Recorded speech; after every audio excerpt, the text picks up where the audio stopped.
سلام بچه. حدس بزنید اینجا کجا؟ مطمئنم 99% نمیدونید، چون خودم هم نمیدونستم. بریم براتون توضیح بدم. مطمئنا همتون از شنیدن تاریخچه‌اش حیرت زده میشین. بیاین دنبالم.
فکر می‌کنم بچه‌ها اینجا احتیاج به میکروفون نداشته باشیم. ببینید بچه‌ها، اینجا رو من گفتم نمیشناسین، چون معمولا همه اولیا رو میشناسن. قطعا همتون ارگبم رو شنیدین. اما اینجا رو بهش میگن ارگ بلقیس، دومین بنای خشتیگلی ایران. و این مجموعه در شهر اصفهان قرار گرفته، در استان خراسان شمالی. 3 کیلومتر از شهر که فاصله بگیرین میرسیم به این بنای زیبا و دیدنی. بریم داخل.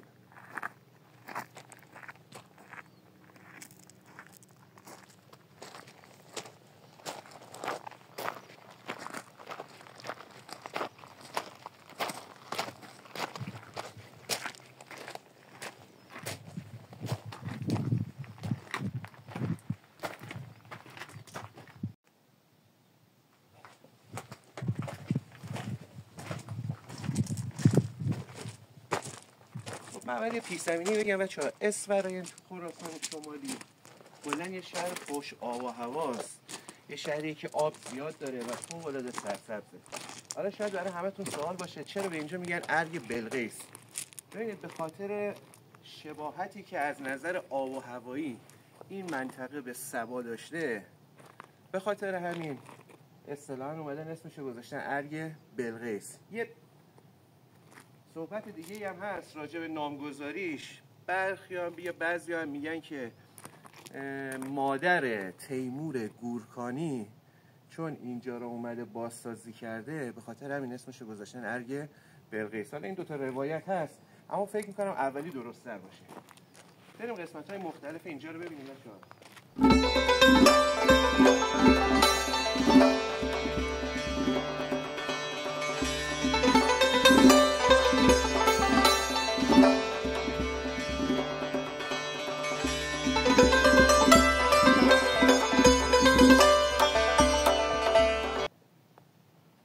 اونطور که من شنیدم بچه اینجا 12 تا برج داره که تقریبا ارتفاعشون 11 متره و نکته جالبش اینه که دور تا دور این مجموعه خندقی حفر شده به خاطر اینکه بتونه از این مجموعه در مقابل حمله دشمنان دفاع کنه. بریم حالا جای دیدنیشو ببینیم. اینا قسمت‌های بازسازی شده است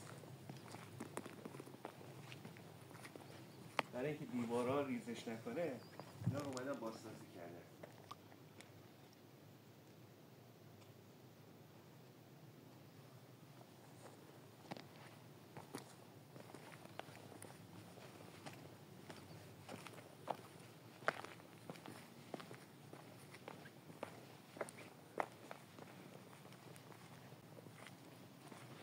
سهیل، قدمت این بنا برای چه دوره‌ایه؟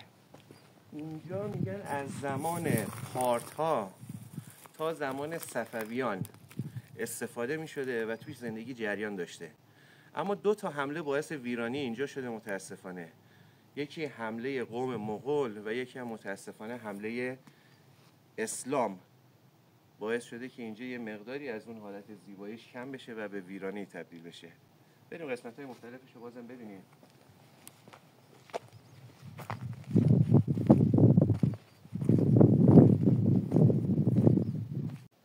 خب یکی سپاه اسلام به اینجا حمله کرده و اینجا رو تصرف کرده بودن، اما ویرانی اینجا مربوط میشه به حمله افغان‌ها انتهای دوره صفویه، قبل از دوره افشاریه که متاسفانه این مجموعه زیبا رو یه مقداری خراب کرده. بریم جای دیدنیشو ببینیم.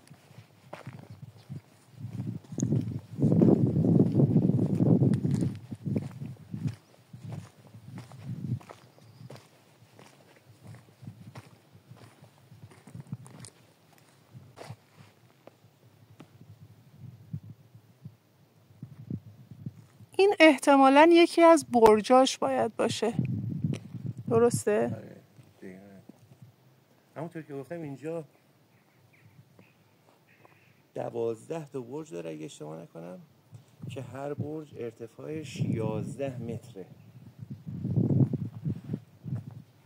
غیر از ارگی که دور ما میبینیم حالا سالم تره، تقریبا چیا ازش باقی مونده یا چه چیزایی ازش تونستن کشف بکنن؟ اینجا برجای مختلفی داره که حالا تو تصویر میبینید، بعد خندقی که دور شهر حفر شده و موارد دیگه که حالا با سعی میکنم تو تصویر بهتون نشون بدیم. بریم یکی یکی تو تصویر نشون بدیم و بهتون بگم چیا هست.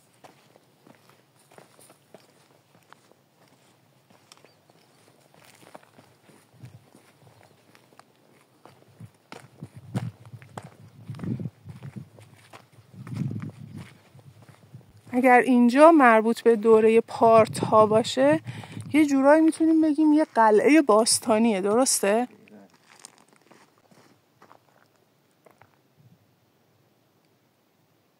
مقبره شیخ آذری هم هست، خارج از این مجموعه است اما قبلا جزء شهر بلقیس بوده. ببینید این مجموعه ارگ تقریبا 50 هکتاره اما خود شهر بلقیس بالغ بر 180 هکتار بوده که حالا اگه بتونیم میریم مقبره شیخ آذری رو میبینیم.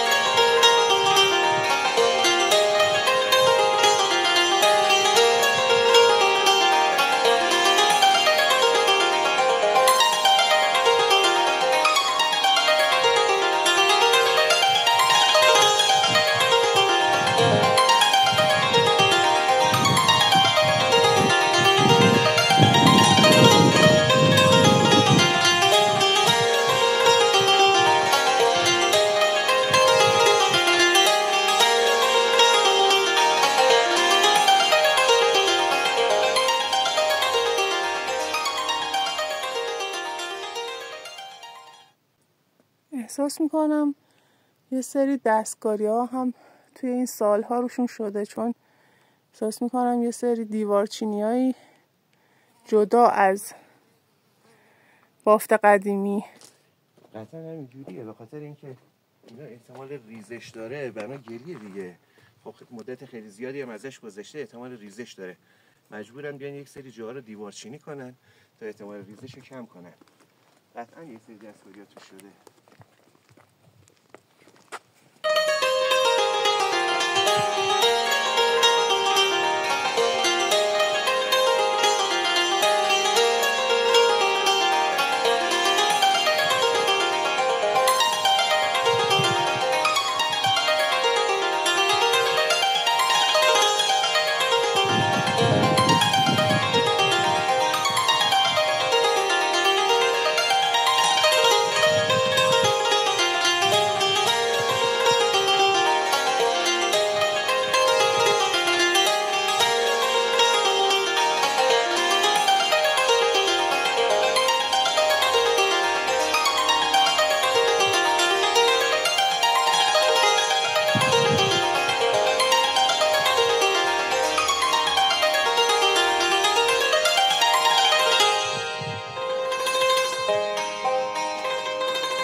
ببینید این که میگیم اسفرین خیلی خوش آب و هواست، اطراف اسفرین کاملا منطقه‌ایه که رشته کوههای مختلف قرار گرفته و اسفرین تقریبا توی دامنه این کوهها قرار گرفته. به خاطر همین از نظر آب و هوا فوق‌العاده است و فوق‌العاده سرسبزه.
تابلو خطر ریزش آبا رو زدن، به خاطر ما مجبوریم از دور فیلم بگیریم و خیلی وارد جزئیات نمیتونیم بشیم.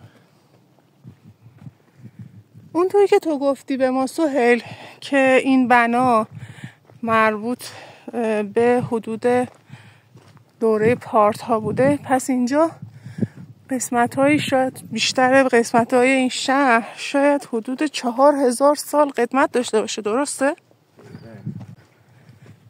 چه حسی داری توی قدیمی ترین کشور دنیا و توی یکی از قدیمی ترین بناهای این کشور داری راه میری؟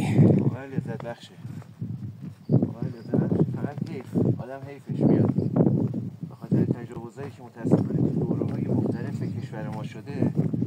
خیلی از بناهای به این زیبایی که ما داشتیم خیلی از زمان خودش قطعاً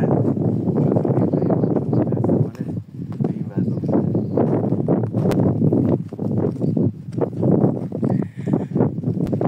من خیلی دوست دارم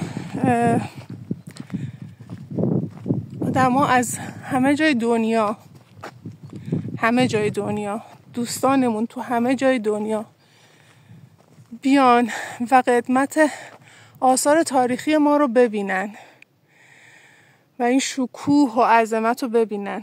این دیوارا با تمام توانشون توی این 4000 سال توی سیل، زلزله، باد، بارون مقاومت کردن و امیدوارم و این وظیفه ماست توی این کشور دوست داشتنی که اینو برای این آثار برای همه مردم جهان، چون پیشینه ایران به نظر من سهیل، نمیدونم درست میگم یا نه، پیشینه ایران و تاریخ ایران تاریخ همه دنیاست، چون ما اولین کشور دنیاییم، قدیمی ترین کشور دنیاییم. من فکر میکنم این آثار فقط مال ما توی ایران نیست، این آثار مال همه مردم دنیاست، چون اینجا تاریخ دنیا توی کشور ما شکل گرفته و این خیلی غرورآفرینه برای من. امیدوارم همه بیان اینجا رو ببینن.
اینجا نمای دور تا دور از این محدوده ارگ بگیریم، بعد بریم قسمت‌های دیگه اگه پیدا کردیم دوباره به تصویر بکشیم.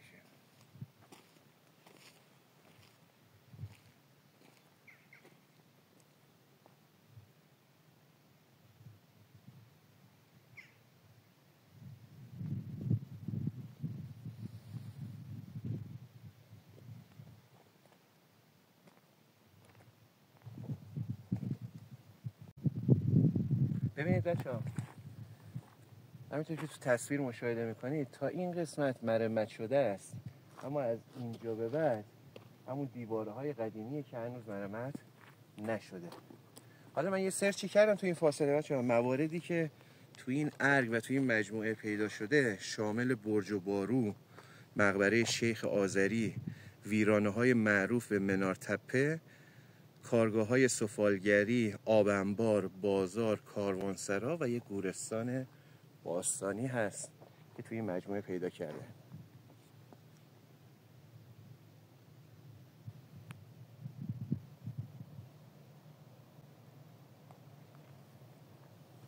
فاصلش تا شهر اصفهان خیلی کمه، فکر کنم حدود 3 کیلومتره. نه آره، چون الان ما اون انتها شهر رو کامل داریم می‌بینیم. اما تو ادامه فیلم بچه‌ها می‌خوایم بریم یه جایی، یک مجموعه‌ای هست برگرفته از این مجموعه ارگ بلقیس. بریم اونجا رو بهتون نشون بدم، مطمئنا خیلی خوشتون میاد.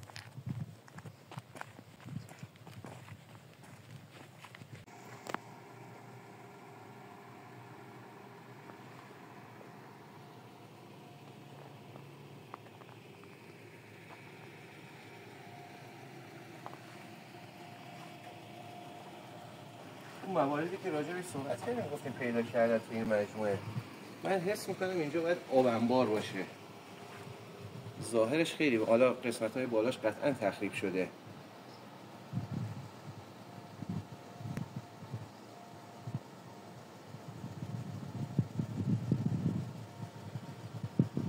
من توی فاصله های دور و نزدیک یه سری چیزای دیگه هم میبینم که حفاری شده. اگر قابل دسترسی باشه بتونیم ما اونا رو هم ببینیم. بعضیش خیلی قابل دسترسی برای ما نیست. یه سری حفاری های این اطراف من میبینم. مقبره شیخ آذری تو تصویر دیده میشه؟ یا بتونیم بریم نزدیکتر. آره دیده میشه. اگه بتونیم بریم نزدیکتر، حتما نزدیکتر ببینیمش. چون فکر می‌کنم اون خیلی سالم‌تر از بقیه بقایاست احتمالاً.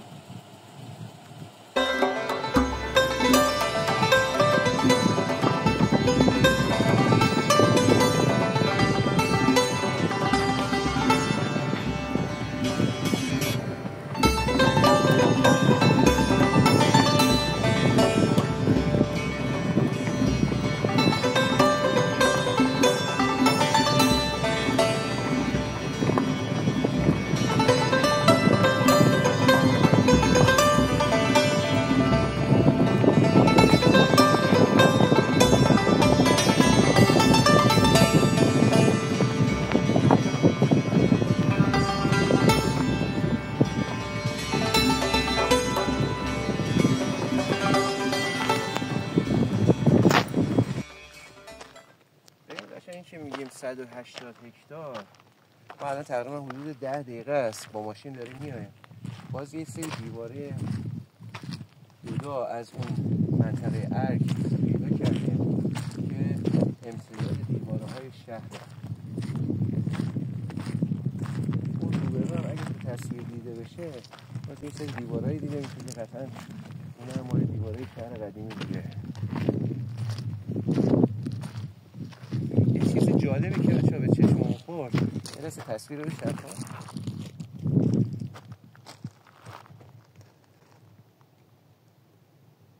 عشایرن. آره.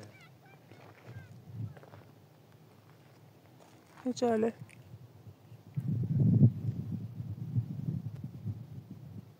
دوست دارم برم از نزدیک ببینمشون ولی میترسم به خاطر آره چون گله دارن احتمالاً یه مقداری نمیشه رفت. فکر میکنم سگای گله اجازه ندن ما خیلی بهشون نزدیک بشیم. اما این که اومدن اینجا چادر زدن بازم نشون میده که حتما اینجا هم منطقه سرسبزیه، هم حتما آب این نزدیکی ها خیلی فراوونه.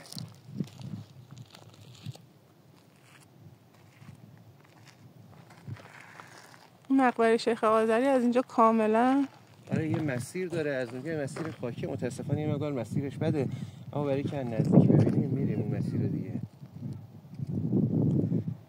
خب بریم سراغ مقبره. بشیم.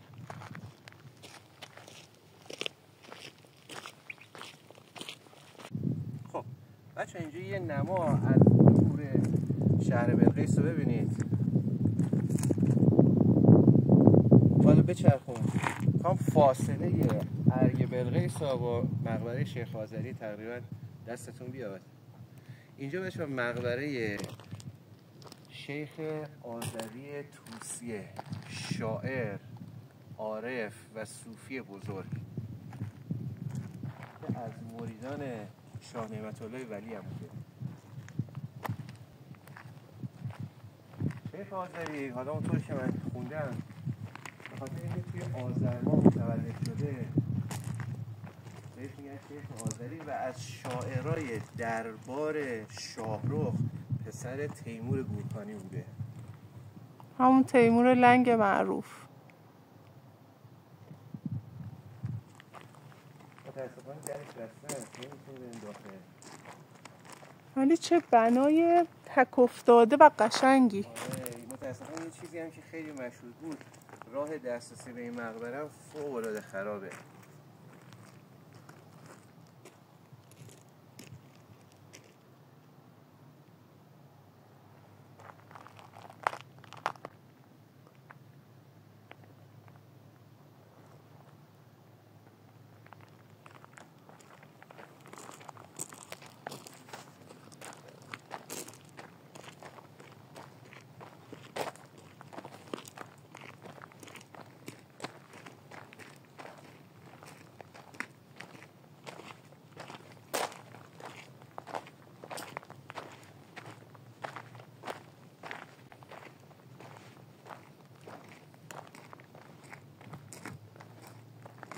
در اصلیش باشه.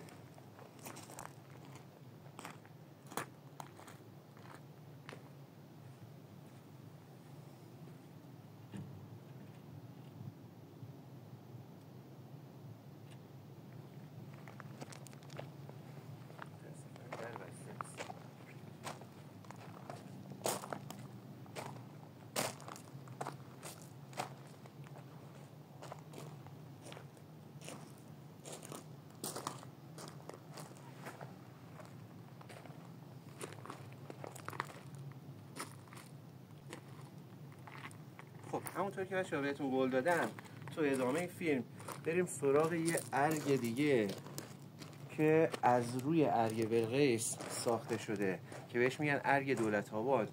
اونجا هم قطعا دیدنش خارج از لطف نیست.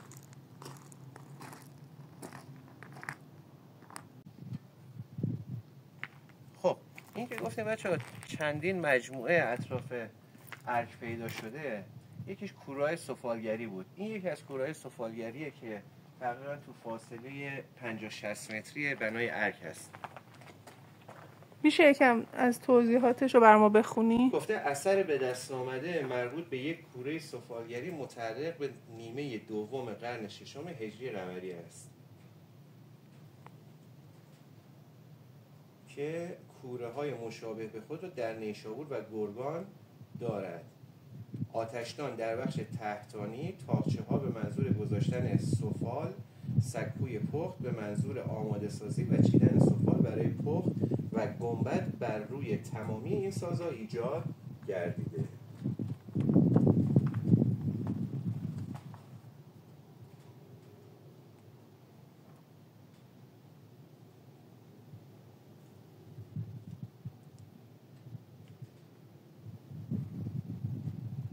بریم ادامه مسیر رو به همون نشون بدی.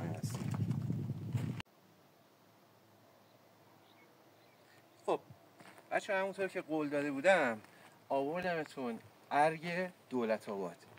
همونطور که گفتم اینجا به تقلید از ارگ بلقیس ساخته شده، اما قدمتش از اونجا خیلی کمتره، مال زمان قاجاره. بریم قسمت‌های مختلف این مجموعه رو ببینیم.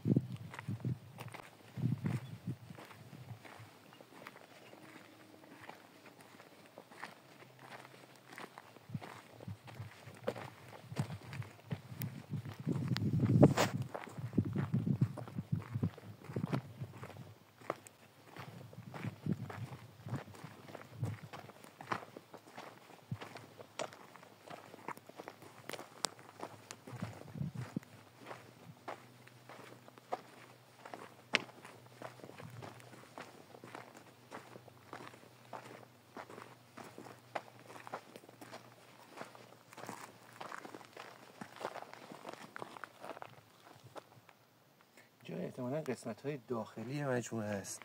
دیوارهای اصلی، اون دیوارهایی که حالا تو تصویر احتمالاً دیده بشه. الان میریم بالا.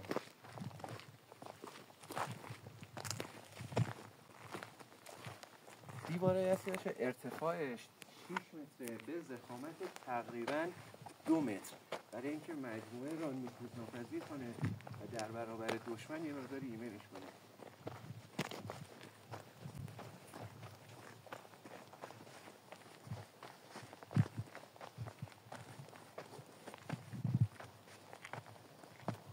دیوارهای اصلیه.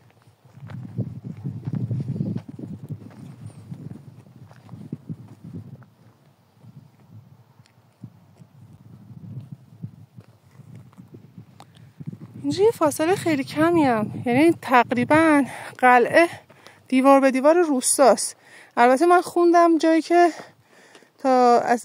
تا چند سال پیش، حالا سالشو نمیدونم، مردم روستا داخل همین ارگ زندگی میکردن، برای همین اسمش ارگ دولت‌آباده و اون روستا روستای دولت‌آباده.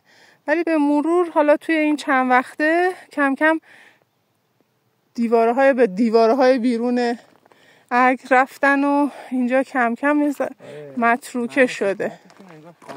آره، ولی اینجا زندگی مردم روستا همش دقیقاً داخل همین ارگ بوده. یه چیزی که آدم واقعا حیفش میاد اول اینو بگم که مطمئنا خیلیاتون اینجا رو ندیدیم، حتی نشنیدیم. خب این خوبه که داریم باهاش آشنا میشیم همه، اما خب این که اینقدر پرت دور افتاده و متاسفانه بدون رسیدگی آدم واقعا دلش میسوزه. قطعا خیلی از جاهای دیگه ایران هم ما همچین بناهای تاریخی زیبایی رو داریم، اما متاسفانه بهش رسیدگی نمیشه و خیلیش در حال تخریب هست.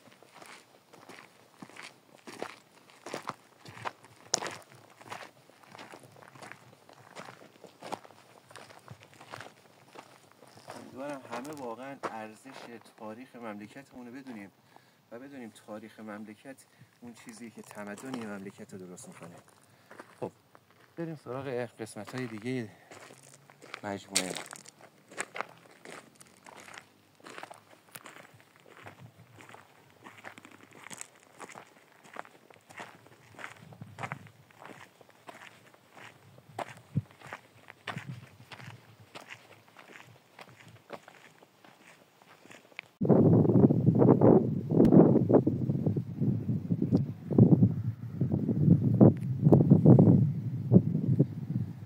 از این نما شاید بهتر محدوده ارگ دیده بشه.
مجموعه از خود شهر اسفراین تقریبا 14 کیلومتره.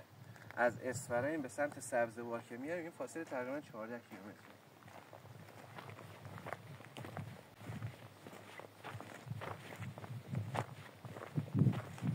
اگه تا چند وقت دیگه به اینو رسیدگی نشه باور همین رو ریزش کنه. قسمت پایین رو بگیر. از زیر همین آزاد شده. چند وقت دیگه اگه واقعا اینا ترمیم نشه همه اینا ریزش میکنه.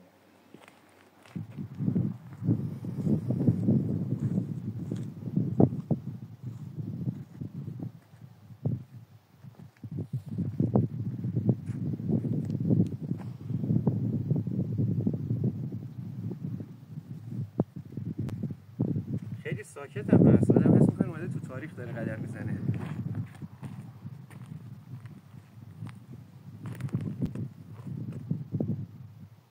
یه نمایی هم از اینجا داشته باشه.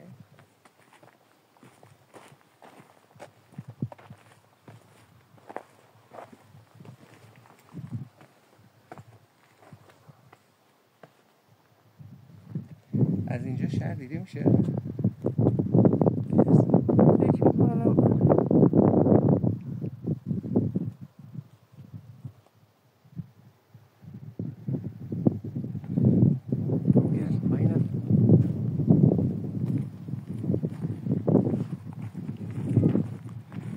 کوهایی که ما داریم روبرو میبینیم پای زیبا و سرسبز شاه جهان، رشته کوههای مشهور اسرائیل.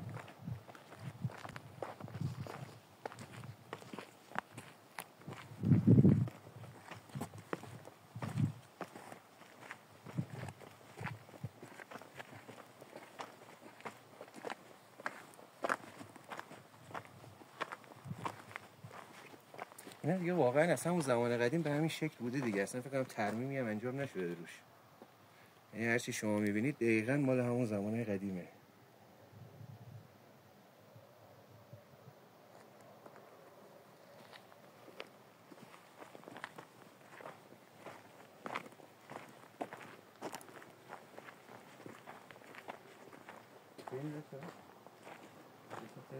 اگه اینا زیرسازی به ترمیم نشه قطعا تا چند وقت دیگه این قسمت رو ریزش میکنه.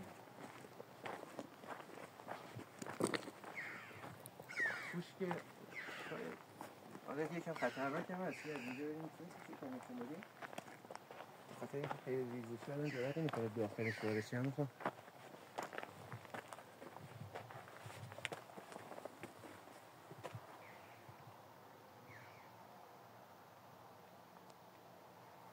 یه بچه یکی زیبا هم دیده اینجا. این شاهینه یا باز داره میری برو؟ نمیدونم. نشسته بودی ها؟ باید بریم جلوتر. صداش که صدای شاهینه رو در میاد.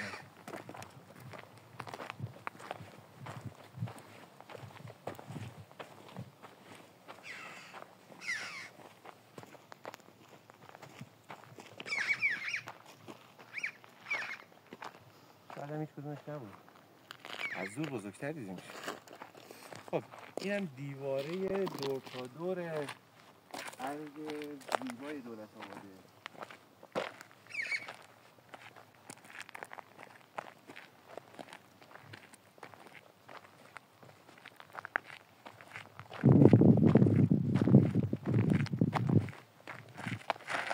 بچه‌ها فیلم‌های بعدی هم فراموش نکنید با ما همراه باشید.